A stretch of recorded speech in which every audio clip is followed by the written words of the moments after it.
అలానే మిసెస్ రావు, అమెరికా అధ్యక్షుడు ట్రంప్ సంచలనమైన నిర్ణయం తీసుకున్నారు. ఆ దేశంలో ఉండేటువంటి విదేశస్తుల వీసాలు 1,75,000కు పైగా రద్దు చేయబోతున్నారు. దానికి కారణం ఏం చెబుతూ ఉన్నారంటే, అమెరికాలో ఉంటూ అమెరికా చట్టాలను గౌరవించినటువంటి నేరాలకు పాల్పడేటువంటి వాళ్ళని మేము ఇక్కడ ఉంచము, ఆ కారణం చేత ఈ వీసాను రద్దు చేస్తున్నాము అని చెప్పి ట్రంప్ సంచలనమైన నిర్ణయం తీసుకున్నారు. అంతేకాదు, అమెరికా వీసా అని అంటే కేవలం అమెరికాకి అనుమతి మాత్రమే. అమెరికా గడ్డ మీద అడుగు పెట్టాలి అని అంటే అక్కడ ఉండేటువంటి హోమ్‌ల్యాండ్ సెక్యూరిటీ లేదా ఇమ్మిగ్రేషన్ అధికారులు ఒప్పుకోవాల్సిందే అమెరికా లోపలికి ఎంటర్ కావాలి అంటే. కాబట్టి అమెరికా వీసా లభించినప్పటికీ మీరు అమెరికాలోకి వచ్చేయచ్చు, అమెరికాలో ఉండొచ్చు అని మీరు భావించొద్దు అని చెప్పి కొత్త నిర్వచనం అమెరికా అధ్యక్షుడు చెప్తూ ఉన్నారు. కేవలం అమెరికా ఫ్లైట్ ఎక్కి అమెరికాలో ల్యాండ్ కావడానికి మాత్రమే అమెరికా వీసా. అమెరికాలో ఉండాలి అని అంటే అక్కడ ఉండేటువంటి ఇమ్మిగ్రేషన్ అధికారుల అనుమతి ఉండాలి, వాళ్ళదే ఫైనల్ అని చెప్పి కొత్తగా ఇప్పుడు ట్రంప్ చెప్తూ ఉన్నారు. ఇవన్నీ వింటూ ఉంటే అమెరికాలో ఏ రోజైనా ఏ క్షణమైనా ఏదైనా జరగచ్చు అనేటువంటి అభిప్రాయం కలుగుతూ ఉంది. ఇప్పటి వరకు రెండోసారి అమెరికా అధ్యక్షుడు అయిన తర్వాత ట్రంప్ తీసుకున్నటువంటి నిర్ణయాలు విదేశస్తుల్ని కలవరపెడుతూ ఉన్నాయి. అక్కడ ఉండేటువంటి ఇమ్మిగ్రేషన్ అధికారులు తీసుకుంటున్నటువంటి చర్యలు విదేశస్తుల్ని ఏ రోజుకు ఆ రోజు ఆందోళనకు గురి చేస్తూ ఉన్నాయి. ఇల్లీగల్ ఇమ్మిగ్రెంట్స్ అంటూ తొలి రోజుల్లో డిపోర్ట్ చేశారు కొంతమందిని. ఇంకా దాదాపు కొన్ని లక్షల మంది అమెరికాలో ఉన్నారని చెప్పి అమెరికా అధ్యక్షుడు ట్రంపే చెప్తూ ఉన్నారు. వాళ్ళందరినీ పంపించడానికి సరైనటువంటి మార్గాలను అన్వేషిస్తూ ఉన్నారు. వాటిలో ఒకటి, అమెరికాలో మీరు డ్రైవింగ్కి సంబంధించినటువంటి నేరాలకు పాల్పడినా, డ్రైవింగ్ కేసులు అనేకం ఉన్నా, లేదు అక్కడ దొంగతనాలకు పాల్పడినా, ఇలా అమెరికాకి సంబంధించినటువంటి గౌరవాన్ని, అమెరికా ప్రాశస్త్యాన్ని అమెరికాకి వ్యతిరేకంగా ప్రచారం చేస్తున్నా, అమెరికా భావజాలం వినిపించకపోయినా, ఇలా అనేక రకమైనటువంటి కారణాలు చెప్తూ ఉన్నారు. ఇప్పుడు ఈ కారణాల్లో ఏ ఒక్కటి సక్రమంగా లేకపోయినా మీరు వీసా రద్దయినట్టే, మీ వీసా రద్దయినట్టే అని చెప్పి చెప్తూ ఉన్నారు. పైగా అమెరికా కల్చర్కి దెబ్బ కొట్టినా, అమెరికా కల్చర్కి వ్యతిరేకంగా మాట్లాడినా అక్కడ ఉండడానికి అనర్హులు అని చెప్పి ట్రంప్ తాజాగా తీసుకున్నటువంటి నిర్ణయం. పైగా ఆ పవర్స్ని అమెరికాలో ఉన్నటువంటి ఇమ్మిగ్రేషన్ అధికారులకు అప్పచెప్పారు.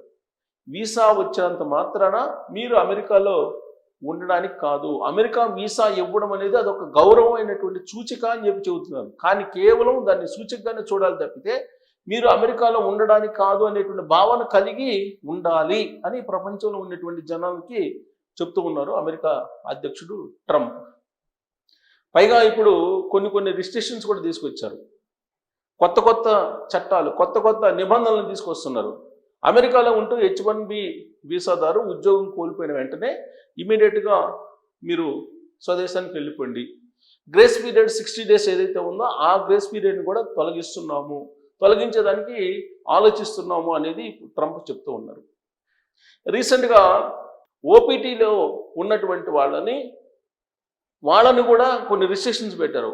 ఓపీటీలో ఉండాలని అంటే కనుక ఉద్యోగం చేసుకుంటూ ఉండాలి అని అంటే కుదరదు అని చెప్తున్నారు. ఓపీటీ అనేది అది అమెరికాలో ఉండి ఉద్యోగం చేసుకునేది కాదు, అది జస్ట్ ఆప్షనల్గా ఇచ్చేటువంటి టైం తప్పితే అని కొత్త నిర్వచనం చెప్తున్నారు.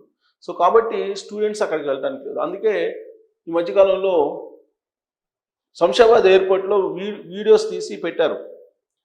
ఒక 4 ఏళ్ల క్రితం శంషాబాద్ ఎయిర్పోర్ట్ ఎలా ఉండేది, కిక్కిరిసిపోయేది. ఎప్పుడు అడ్మిషన్స్ టైంలో సెప్టెంబర్ ఆ ప్రాంతాన. ఇప్పుడు అమెరికా వెళ్ళేటువంటి వాళ్ళు లేకపోవడంతో శంషాబాద్ ఎయిర్పోర్ట్ ఎలా ఉంది అనేది వీడియోలు పెడుతూ ఉన్నారు. అప్పుడు ఇప్పుడు అనేది ఇప్పుడు వెలవెలబోతుంది. ఒకప్పుడు ఈ సీజన్లో లక్షలాది మంది వెళ్ళేవాళ్ళు, వేలాది మంది వెళ్తూ ఉండేవాళ్ళు స్టూడెంట్స్, వాళ్ళతో పాటు పేరెంట్స్ వెళ్తూ ఉండేవాళ్ళు.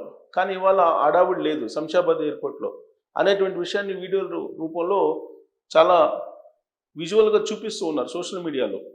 ఎందుకంటే అమెరికాలో అడ్మిషన్ లభించడమే కష్టం. ఇప్పుడు అమెరికా వీసా లభించడమే కష్టం. ఆ కారణం చేత స్టూడెంట్స్ అటువైపు వెళ్ళట్లేదు. పైగా స్టూడెంట్స్ జనరల్గా ఏమనుకుంటారు, అమెరికాలో చదువుకుంటాం, అక్కడ చదువుకొని పీజీ చేసిన తర్వాత ఎంఎస్ చేసిన తర్వాత ఇమీడియట్గా H1B వస్తుంది. H1B వచ్చిన తర్వాత అక్కడ ఉద్యోగంలో చేరిపోతాం. ఆ తర్వాత ఒక 10 సంవత్సరాలకి గ్రీన్ కార్డు వస్తుంది. ఆ తర్వాత ఇంకా అక్కడ ఉండిపోవచ్చు అని చెప్పి ఒక అభిప్రాయం ఉంటుంది. కానీ ఇప్పుడు వాటికి వేటికి కూడా గ్యారంటీ లేదు. నెంబర్ 1. నెంబర్ 2, ప్రస్తుతం ట్రంప్ తీసుకున్న నిర్ణయాల్లో 1,75,000 వీసాల రద్దులో టూరిజం వచ్చినటువంటి వాళ్ళు కనుక బై బర్త్ అక్కడ పౌరసత్వం వస్తుంది అనేటువంటి ఉద్దేశంతో టూరిస్టులుగా వచ్చినటువంటి వాళ్ళకి అమెరికా వీసా రద్దు చేస్తున్నామని చెప్తున్నారు. ఇప్పటివరకు జరిగినటువంటి ప్రాసెస్ ఏంటి? టూరిస్టులుగా ఎంటర్ అయిపోయి అక్కడ డెలివరీ అవుతున్నారు. ఇక్కడ డెలివరీ టైంకి అక్కడికి డెలివరీకి వెళ్ళిపోతున్నారు అమెరికాకి. అక్కడ అమెరికాలో డెలివరీ అవుతున్నారు. ఆ కారణం చేత అక్కడ పుట్టినటువంటి శిశువుకి పౌరసత్వం వచ్చేస్తుంది. అలాంటి పౌరసత్వాలను రద్దు చేస్తున్నాము అని చెప్పి ఇప్పుడు ట్రంప్ చెప్తున్నాడు. సో అలాంటి టూరిజాన్ని కూడా మేము పరిగణలోకి తీసుకోవాలి. ఇలా రకరకాలుగా కండిషన్స్ పెడుతూ ఉన్నారు. కండిషన్స్ తోటి 1,75,000 సుమారుగా వీసాలను రద్దు చేస్తున్నారంటే విదేశస్తులు, అది చిన్న విషయం కాదు. రాబోయేటువంటి రోజులు ఇంకా జల్లెడ పడుతూ ఉన్నారు.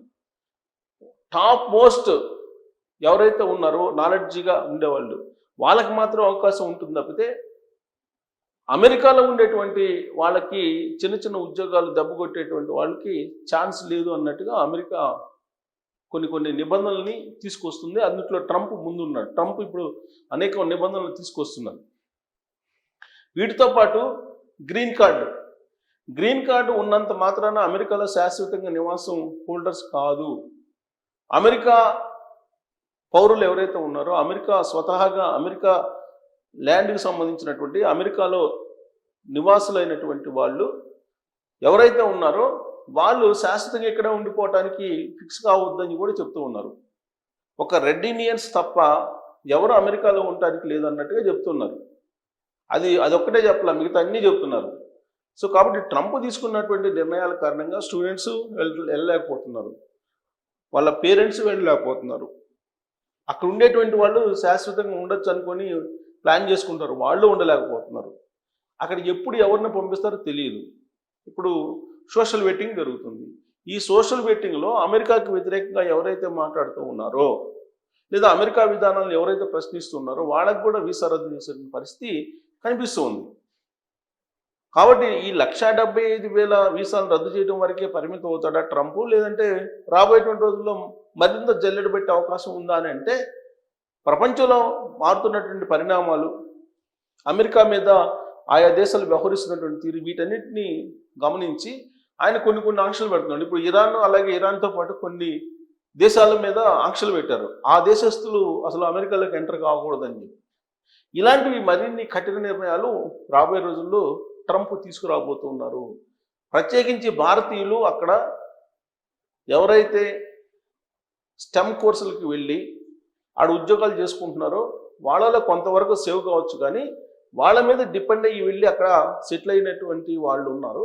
వాళ్ళు ఏ రోజైనా అమెరికా హోమ్ల్యాండ్ సెక్యూరిటీ ఆగ్రహానికి గురికాక తప్పదు అని చెప్తూ ఉన్నారు. సో ఇప్పుడున్నటువంటి పరిస్థితుల్లో అమెరికాలోకి వెళ్ళి నివసించటము అని అంటే అది second grade, third grade people లాగా నివసించాలనుకుంటే వెళ్ళొచ్చు. ఇదే విషయాన్ని జేడీ వాన్స్ కూడా చెప్తూ ఉన్నారు. అమెరికా అధ్యక్షుడు కూడా చెప్తున్నారు. అమెరికా అధ్యక్షుడు అయితే ఒకనొక మూమెంట్లో శత్రువులు అని చెప్పి అంటున్నారు, బానిసలు అంటున్నారు. బానిసలుగా జీవించాలనుకుంటేనే మీరు ఇక్కడ ఉండండి అని చెప్పి ట్రంప్ చెప్తున్నటువంటి సంఘటనలు కూడా ఉన్నాయి. కాబట్టి ఇన్ని అవమానాలు పడి, ఇన్ని రకాలుగా మాటలు పడి కూడా అమెరికాలోనే నివసించాలి, అమెరికాలో ఉండాలి అని చెప్పి అనుకుంటూ ఉన్నారు. దానికి కారణాలు అనేకం ఉన్నాయి. మరి ఇప్పుడు తాజాగా ట్రంప్ తీసుకున్నటువంటి నిర్ణయం 1,75,000 వీసాలు రద్దు చేయడం అనేది ఇది ప్రాథమిక దశ. రాబోయేటువంటి రోజుల్లో మరిన్ని లక్షల వీసాలు రద్దు చేసే అవకాశం ఉందని అంటున్నారు. మరి దీని మీద మీరు కామెంట్ చేయొచ్చు. Thank you.